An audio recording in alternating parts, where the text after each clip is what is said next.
Back to my channel study with Nidhi. This is Nidhi Pandey here. आज की class बहुत important class होने वाली है। एज यू नो कि आपका 16 दिसंबर को फाइनेंशियल मैनेजमेंट का पेपर है और I hope you are doing very very well.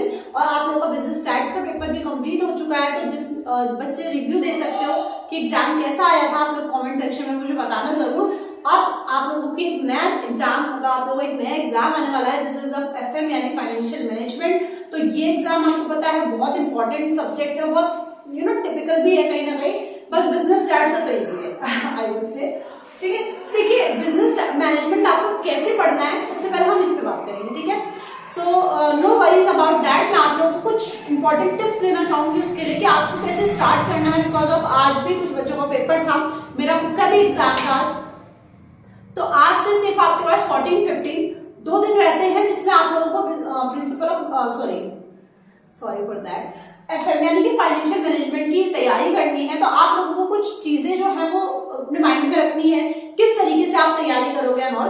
तो सबसे पहले मैं आप लोगों के साथ एक चैप्टर वाइज आप लोगों को कुछ इंपॉर्टेंट टर्म्स शेयर करना चाहूंगी जिसपे आप लोगों को अच्छे से ध्यान देना है। जैसे कि देखिए, आपको पता है आपके पास है 5 यूनिट्स। ठीक है, सबसे पहली यूनिट जो है वो आपके एफएम के बारे में आपको बताया गया है कि एफएम क्या है, फाइनेंशियल मैनेजमेंट क्या होता है, उसके बारे में उसके कुछ ऑब्जेक्टिव्स बताए गए हैं कि उसके ऑब्जेक्टिव्स क्या है। मतलब वैसे तो पूरा चैप्टर मैंने आपको डीप में पढ़ा रखा, आपको तो वो पढ़ना ही है, उसके बिना तो आप पेपर देने जा ही नहीं सकते। बट यहाँ पे मैं कुछ चीजें शॉर्टलिस्ट करके बता रही हूँ कि वो वीडियोस देखने के बाद, वो चैप्टर कंप्लीट करने के बाद आपको यहाँ पे आना है जहाँ पे मैं आप लोगों को बता रही हूँ कि ये पॉइंट्स आपको on the exam of the point, मतलब जिस दिन आप एग्जाम देने जाओगे उसके सुबह ये चीजें देखकर एक बार रिवाइज करके जरूर जाने। ठीक है, सबसे पहला है कि ऑब्जेक्टिव ऑफ एफएम यानी कि ऑब्जेक्टिव ऑफ फाइनेंशियल मैनेजमेंट, जिसके अंदर आप वेल्थ मैक्सिमाइजेशन, प्रॉफिट मैक्सिमाइजेशन ये सब पढ़ते हैं। नेक्स्ट आपके पास है टाइम वैल्यू ऑफ मनी।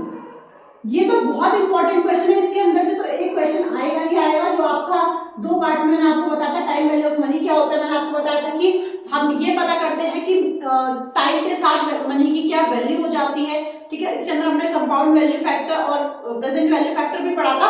इनके ऊपर न्यूमेरिकल्स 110% आने वाले हैं, तो ये दोनों टॉपिक्स का आप लोग एग्जाम देते टाइम करके जाना है। ठीक है, सेकंड अगर मैं यूनिट की बात करूं, उसके अंदर हम लोगों ने कैपिटल बजटिंग के बारे में पढ़ा था। हाँ, इसके अंदर हमने एक और चीज पढ़ी थी, डिसीजंस। मैंने कई क्वेश्चन पेपर में मैंने आपके साथ जो शेयर किया था उसके अंदर भी मैंने आपको बताया था कि 3 तरीके के हमारे डिसीजन थे, investment decision, financing decision, dividend decision, जिनके बारे में फर्दर चैप्टर पढ़ते हैं। तो वही तीनों आपसे पूछ लेता है। कई बार एक स्टेटमेंट मैंने आपको दिखाया था, स्टेटमेंट दे दी गई थी और उसमें पूछ लिया था कि इन्वेस्टमेंट डिसीजन क्या होता है, इस तरीके से पूछा गया था। तो ये तीनों आपको पढ़ लेना, बाकी इस चैप्टर्स में तो आप पढ़ोगे, इसलिए मैं मेंशन नहीं करा, बट मैं कर देती हूँ आपको डाउट ना हो। ठीक है, नेक्स्ट अगर मैं देखो कैपिटल बजटिंग, ये पार्ट होता है आपके इन्वेस्टमेंट का। आपको पता है आपके लॉन्ग टर्म इन्वेस्टमेंट को हम कैपिटल बजटिंग कहते हैं। तो इसके अंदर आपको सबसे पहली चीज पढ़नी है, दिस इज द टेक्निक्स। जो हमने 5 टेक्निक्स पढ़ी थी ना, उनको अच्छे से उसके बारे में उसकी थ्योरी भी पढ़नी है और उसके न्यूमेरिकल्स भी पढ़ने हैं। ये तो आपको करके जानना ही है। इसके अंदर तो कुछ, क्योंकि इसके अंदर से क्वेश्चन जरूर आएगा। ठीक है, सेकंड अगर मैं बात करूं कि इस चैप्टर में अगर आपको थोड़ा और कुछ पढ़ना है तो मैं बात करना चाहूंगी, इसके मैंने प्रोसेस बताया था, वो रीड करना है। उसको याद वगैरह कुछ मत करना, रीड कर लेना, उसके ऑब्जेक्टिव्स वगैरह एक बार रीड कर लेना, कैपिटल बजटिंग क्या होती है ये सब रीड कर लेना। मोस्ट इसके अंदर से न्यूमेरिकल आता है, तो ज्यादा इसके अंदर डीप में जाने की जरूरत नहीं है। इसके अंदर से न्यूमेरिकल पार्ट मुझे 5 मैंने टेक्निक्स बताई है, एनपीवी, आईआरआर और मतलब discounting method, non discounting method, NPV, IRR और प्रॉफिटेबिलिटी इंडेक्स वाला। और आपके पास पहले में था पीआई और पीआई था पीपीवी यानी कि बैक पीरियड, और आप लोगों का सेकंड था अकाउंटिंग रेट ऑफ रिटर्न। ठीक, ये पांचों टेक्निक्स आप लोग अच्छे से रट के जाना, मतलब कि आपके टिप्स पे होना चाहिए, क्योंकि इसमें से क्वेश्चन 110% आने वाला है। ठीक है, अगर मैं तीसरी यूनिट की बात करूं, ये यूनिट आपकी सबसे बड़ी यूनिट है और सबसे इंपॉर्टेंट यूनिट आप कह सकते हो, और इजी भी है। मतलब मेरे को अकॉर्डिंग अगर बात करूँ ना तो मुझे बहुत इजी लगती है, क्योंकि इसके अंदर डायरेक्ट क्वेश्चन, मतलब इसमें तो ज्यादा घुमाना नहीं है। घुमाना तो यहाँ पे है, यहाँ पे बात करना भी, यहाँ पे भी बात करेंगे, नो वरीज। यहाँ पे भी देखेंगे क्या पढ़ना है, किस तरीके से पढ़ना है, क्योंकि इसके जो न्यूमेरिकल्स है वो बहुत लेंथी है, इसके न्यूमेरिकल बहुत छोटे-छोटे। ठीक है भाई, छोटे-छोटे। ठीक है, इसके अंदर आपके 6 चैप्टर आते हैं। ठीक है, सबसे पहले अगर मैं बात करूं तो आप लोगों को पढ़ना किस तरीके से है इस यूनिट में, क्योंकि बच्चा सबसे ज्यादा हेजिटेट होता है इसमें और इस यूनिट में, क्योंकि इसके अंदर चैप्टर 6 हैं। इसके अंदर एक चैप्टर, इसके अंदर एक चैप्टर, इसके अंदर एक चैप्टर। ठीक है भाई, पर इसके अंदर 6 चैप्टर है। ये सोचते हैं यार पढ़ू कैसे, तो मैं सबसे पहले कहूंगी सबसे पहला काम करना 11 चैप्टर उठाना। इन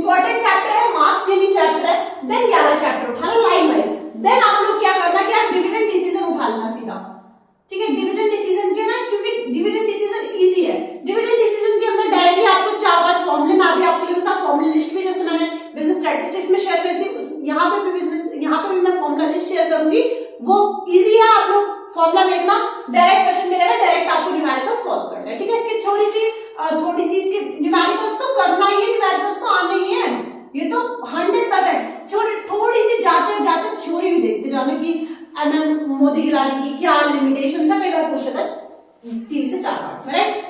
अब बात करते हैं यूनिट नंबर 3 की, यूनिट नंबर 5 की।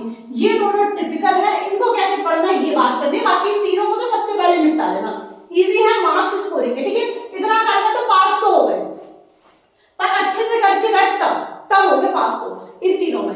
अब मैं इन दोनों की अगर थोड़ी सी डिटेल में बात करना चाहूँ, यूनिट नंबर 3 और यूनिट नंबर 4, एक चीज और बताना चाहूंगी, ये 5 जो यूनिट है ये 18 मार्क्स से हर एक यूनिट है, ठीक है। तो आप ये सोचे, अगर आप यहाँ से 18 मार्क्स का पढ़ के चले गए, यहाँ से 18 मार्क्स का पढ़ के चले गए और यहाँ से 18 मार्क्स का पढ़ के चले गए, फॉर एग्जाम्पल आपसे मैं ये ना कहूँ कि चलो 18 का यार, फॉर एग्जाम्पल वो कम का गया, 18 दूनी मान लो, 18 दूनी 36, यानी कि 36 मार्क्स का आप पढ़ के चले गए, सिंपल है। तो 36 मार्क्स में आप पास तो वैसे ही हो गए 90 में से, तो जो पास होने के लिए पढ़ रहा है तो 3 यूनिट पढ़ जाओ, ये तो मैं सिर्फ 2 यूनिट कर लिया है, सिर्फ 2 यूनिट मान लो, 18 नंबर के 2 में से आ गए, चलो 36 नंबर आप मिल गए, ऐसे पास हो गए। और पास थोड़ी ना होना है, चीजों को समझना है, चीजों को अंडरस्टैंड करना है, पास होना कोई मोटिव नहीं है आपके ग्रेजुएशन के अंदर, क्योंकि आपके ये एफएम जो सब्जेक्ट है, if you are from commerce, तो आपकी लाइफ टाइम में काम आने वाला है। डेट क्या है, इक्विटी क्या है, कहाँ इसका प्रोपोर्शन है, किस तरीके से फाइनेंसिंग करना है, किस तरीके से डिविडेंड देना है, कंपनीज के अंदर सब कुछ काम आने वाला है।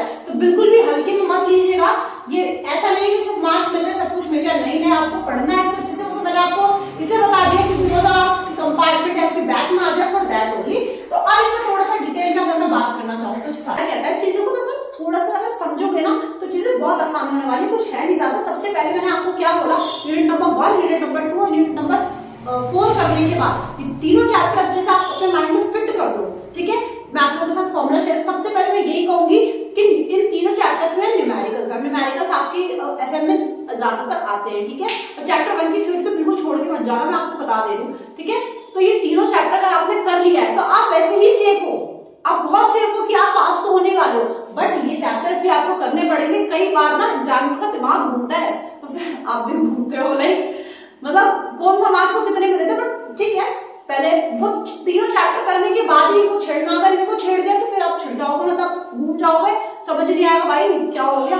तो यही बताना चाहूंगी कि पहले हम तीनों यूनिट्स को कर लेना। वीडियो ज्यादा बड़ी बड़ी नहीं बनाई है मैंने, बहुत छोटी छोटी वीडियो बनाई, 2x में देख लोगे ना सारा काम खत्म हो जाएगा आपका, ठीक है। अब ये देखिए यूनिट नंबर 3 में क्या करना है। यूनिट नंबर 3 में 6 चैप्टर, ठीक है। 2 चैप्टर आपके रिलेटेड है कॉस्ट ऑफ कैपिटल से, सिंपल है। 2 चैप्टर आपके रिलेटेड है कैपिटल स्ट्रक्चर से, और 2 चैप्टर रिलेटेड है फाइनेंस डिसीजन से, राइट। तो सबसे पहला जो चैप्टर है कॉस्ट ऑफ कैपिटल, ये थोड़ा इंपॉर्टेंट चैप्टर है। इसके अंदर आपको थ्योरी भी करनी है कवर, थ्योरी भी करनी है, इसके अंदर न्यूमेरिकल्स में बहुत सारे हैं, फॉर्मूला है, ये चीजें आपको कवर करनी है, ये चैप्टर इंपॉर्टेंट है। इस चैप्टर में आप लोगों को न्यूमेरिकल्स है, सिर्फ न्यूमेरिकल्स, इस चैप्टर में कोई थ्योरी नहीं है। इसके अंदर न्यूमेरिकल्स वाले weightage average cost of capital जरूर आएगा 100%।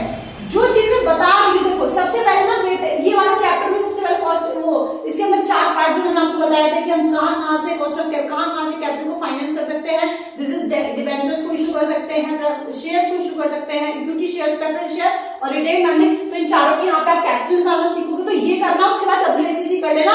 ये दोनों न्यूमेरिकल्स आपके आने वाले, तो ये दोनों चैप्टर बहुत अच्छा खासा कवरेज कर देते हैं, ठीक है, मार्क्स का, ठीक है। ये चैप्टर इन दोनों में से आपको ये करना है। अगर मैं बात करूं कैपिटल स्ट्रक्चर थ्योरीज की, तो मैं आपको 4 थ्योरीज बताई थी, बहुत इजी थ्योरीज है, उनके कुछ न्यूमेरिकल्स कई बार आ जाते हैं छोटे मोटे 3 से 4 मार्क्स में, तो ये कर देना। कई बार थ्योरीज ऐसे ही आ जाती है कि इसको एक्सप्लेन करो या थ्योरी, तो इसको थ्योरी को न्यूमेरिकल्स में पढ़ लेना थ्योरी के पार्ट में। नेक्स्ट आपसे बात करूंगा कैपिटल स्ट्रक्चर प्लानिंग और डिजाइनिंग के बारे में बात करेंगे, बहुत इजी चैप्टर है। इसके अंदर हम यहाँ पढ़ते हैं EPIT और EBS एनालिसिस वाला, बहुत अच्छा चैप्टर है, इसको भी कर लेना, इजी है, बहुत इजी है, ठीक है। नेक्स्ट अगर मैं बात करूं फाइनेंसिंग डिसीजन और लेवरेज, ये तो कर ही लेना, इसको तो करे बिना जाना भी मत। लेवरेज एनालिसिस का क्वेश्चन जरूर आने वाला है, जिसमें मैंने आपको 3 बताया था, ऑपरेटिंग लेवरेज, एंड देन आप लोगों को मैंने बताया था, एक मैंने आपको बताया था कंबाइंड लेवरेज, और एक मैंने आप लोगों को बताया था operating and then I didn't remember operating leverage और फाइनेंसिंग लेवरेज, ठीक है। ये तीनों मैंने आपको बताया था, लेवरेज का सब कुछ, तो ये तीनों जरूर कर लेना। इसका न्यूमेरिकल 100% जो मैं कह रही हूं ना, एक तो लेवरेज एनालिसिस का न्यूमेरिकल, WACC का न्यूमेरिकल, डिविडेंड डिसीजन का न्यूमेरिकल और टाइम वैल्यू ऑफ मनी का न्यूमेरिकल, याद रखना मेरी बातों को। और अभी मैं यूनिट नंबर 5 में बताऊंगी। मैंने आपको 4 चैप्टर्स बताए जिसके न्यूमेरिकल 110% आपके एग्जाम में दिखने ही वाले हैं, चाहे आप और कैपिटल बजटिंग 5 चैप्टर बताए ना, इनके न्यूमेरिकल्स तो रट लो, रटना जिसे कहते हैं ना, वैसे आपको रटने की जरूरत नहीं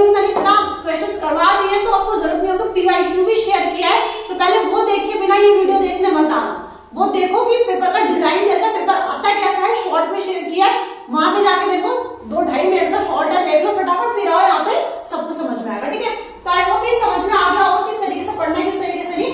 जिस चैप्टर में थ्योरी पढ़ने को नहीं बोला बिल्कुल मत पढ़ना, जिस चैप्टर में इसको भी एक बार ऑपरेटिंग क्या होता है, क्योंकि ऑपरेटिंग फाइनेंसिंग को माइंड जब सॉल्व करने बैठोगे तो सबसे पहले पता तो होना चाहिए ऑपरेटिंग क्या होता है, बिना पढ़े सॉल्व करने लग जाओगे क्या, तो पहले पढ़ लेना थोड़े से जस्ट रीड के लिए। ठीक है, तो अब देखिए एक सेकंड में आप लोगों को इसका यूनिट नंबर वो भी बता देती है, यूनिट नंबर 5 में एंड टू एंड कि आपको यूनिट नंबर 5 में किस तरीके से करना है।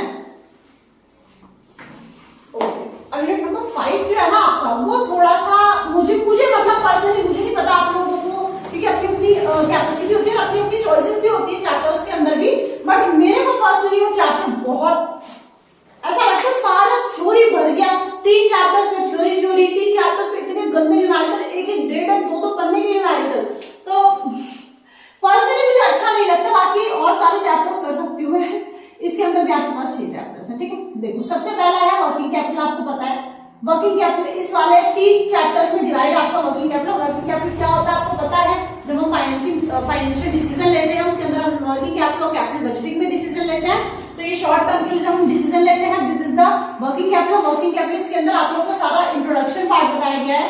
ठीक है, तो इसके अंदर से आपको क्या पढ़ना है, इसके अंदर से तो आपको सब कुछ ही पढ़ना है, आपके पास इसके अंदर प्रिंसिपल्स गिवन है 4। ठीक है, इसके अंदर आपके पास अप्रोचेस तो कर ही लेना, बहुत पेपर में देखिए, पिछले प्रीवियस क्वेश्चन पेपर शेयर किया उसमें भी दे रखा तो कर ही लेना। ठीक है, इसके अंदर मैंने आपको कि नीड क्या है, एडिक्यूट वर्किंग कैपिटल की, एक्सेसिव वर्किंग कैपिटल की क्या डिसएडवांटेजेस हैं, और आपके कम अगर आपका है तो क्या वर्किंग कैपिटल अगर कम है तो उसके क्या डिसएडवांटेजेस है, सब कुछ बता रखा। तो ये चैप्टर भी इंपॉर्टेंट है, करके जाना, 2 पार्ट्स में वीडियो है, ज्यादा बड़ी नहीं है, देख लेना। नेक्स्ट आपका है न्यूमेरिकल्स।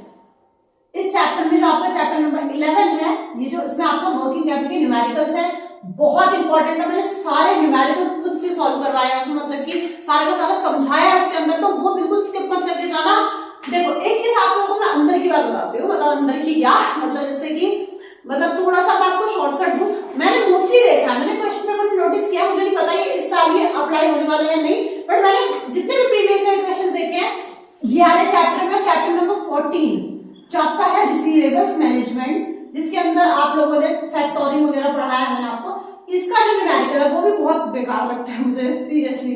तो ये जो 2 न्यूमेरिकल्स है ना, इन दोनों के अंदर मैंने मोस्टली चॉइस देखा है, तो मैं ये चीज कहना चाहूंगी, या तो इसका न्यूमेरिकल अच्छे से कर लो, या तो इसका कोई एक न्यूमेरिकल इतने अच्छे से कर लो ना कि आपको मतलब जैसे कि अगर आपने इसको अच्छे से पढ़ा तो आपको इसको पढ़ने की जरूरत ना पड़े, चाहे वो कितना भी हार्ड हो मैं कर लूंगा, इतना कॉन्फिडेंस आपको होना चाहिए अगर आप दोनों में से कोई सा भी करके जा रहे हो तो। ठीक है, हाँ, इसके अंदर आपकी थ्योरी भी बहुत इंपॉर्टेंट है, क्योंकि कई बार देखा न्यूमेरिकल की जगह ना पूरी थ्योरी आ जाती है, सारा थ्योरी पढ़ा रखा तो करके जरूर जाना। ठीक है, हाँ, इससे न्यूमेरिकल्स कर लेना। ठीक है, चैप्टर में चैप्टर नंबर 4 ये आपका चैप्टर नंबर हो जाएगा 10, चैप्टर नंबर 11, चैप्टर नंबर 12। अब चैप्टर नंबर 12 में इसके अंदर आपकी फाइनेंसिंग है कि फाइनेंसिंग कैसे करते हैं वर्किंग कैपिटल की, इसके अंदर कोई भी आपका न्यूमेरिकल नहीं, सारा थ्योरी है, तो थ्योरी इस चैप्टर से पढ़ के जाना आती है। ठीक है, चैप्टर नंबर ये आपका 12 हो गया। चैप्टर नंबर 13 में आप लोगों को मैंने बताया था, चैप्टर नंबर 13 में आप लोगों का था मैनेजमेंट ऑफ कैश, इसके में न्यूमेरिकल्स, इसका न्यूमेरिकल इजी है। ठीक है, इसके अंदर से आपके ज्यादातर थ्योरी आपके शॉर्ट नोट आ जाते हैं कि कोई आपको दे देगा lockout box, lockout system, lock box system, decentralisation क्या होता है, इस तरीके से छोटे मोटे टॉपिक्स पूछ लेता है, इसका थ्योरी जरूर करके जाना बस, और न्यूमेरिकल्स को एक बार जस्ट सी कर लेना, मतलब देख लेना न्यूमेरिकल्स, और 3 न्यूमेरिकल्स क्या है बहुत ही इजी है, वेरी इजी। ठीक है, अब लास्ट चैप्टर बचता है chapter number 15, this is inventory management. ठीक है, और इन्वेंट्री मैनेजमेंट क्या है, sorry I can not, sorry I am very sorry for that, because of अभी मेरा थोड़ा माइंड खराब चल रहा है, तो इस वजह से थोड़ा सा प्लीज। देखिए, इन्वेंट्री मैनेजमेंट में आप लोगों को मैंने थ्योरी समझाई, सब इसके अंदर थ्योरी है, और इसके अंदर आप लोगों को जो मैंने आप लोगों को 8 टेक्निक्स बताई है ना इन्वेंट्री को मैनेज करने की, रट लेना, रट, इसमें से क्वेश्चन आने वाला, और मोस्ट आपको थ्योरी मैंने सारा पढ़ाया, तो इसका सारा ही थ्योरी बहुत इंपॉर्टेंट है, थ्योरी और पूरा चैप्टर 2 पार्ट में इजी है, देख लेना, 2x पे काम हो जाएगा। तो आई होप आप लोगों को किस तरीके से पढ़ना है समझ में आएगा। यूनिट नंबर 1, यूनिट नंबर 2 और यूनिट नंबर 4, सबसे पहले वीडियो से उसको खत्म करो, ज्यादा बड़ी वीडियो नहीं, छोटी छोटी इजी हो जाएगा। देन आप चैप्टर नंबर 4, चैप्टर नंबर आपका यूनिट नंबर आपका बनता है, देन यूनिट नंबर आपका 3, यूनिट नंबर 5, उसके बाद करना अच्छे से हो जाएगा। आसान है, कोई ऐसी प्रॉब्लम नहीं है कि नहीं हो पाएगा, हो जाएगा 2 दिन के अंदर भी। अगर आप सारी वीडियोस देखोगे मन लगा के तो हो जाएगा, ठीक है। आई होप आप लोगों का एग्जाम अच्छा जाए, तो अच्छे से तैयारी करो। अभी भी 2 दिन है। I am with you, all of you. और please subscribe the channel for upcoming updates and details. और thank you everyone for watching the video, और share this video to all of you. और कोई भी हेल्प हो तो आप मुझे कमेंट में लिख सकते हैं, आपको किसी भी तरीके का। मैं आपके साथ फॉर्मूला शीट शेयर करूंगी, आपके साथ क्वेश्चन पेपर शेयर करूंगी, उसके आंसर शेयर करूंगी। अभी 2 क्वेश्चन पेपर और रहते हैं मेरे पास है, मैं उनको भी शेयर करूंगी, आपको आइडिया मिले कि पेपर किस तरीके से आने वाला है। मैंने सारी वीडियोस डाल रखी है, आप चैनल पे जाइए, चैनल को विजिट करिए और सारे के सारे वीडियोस देखिए एफएम की। Thank you everyone for watching the video. Hope to get you all the best for your exam preparation. Thank you everyone.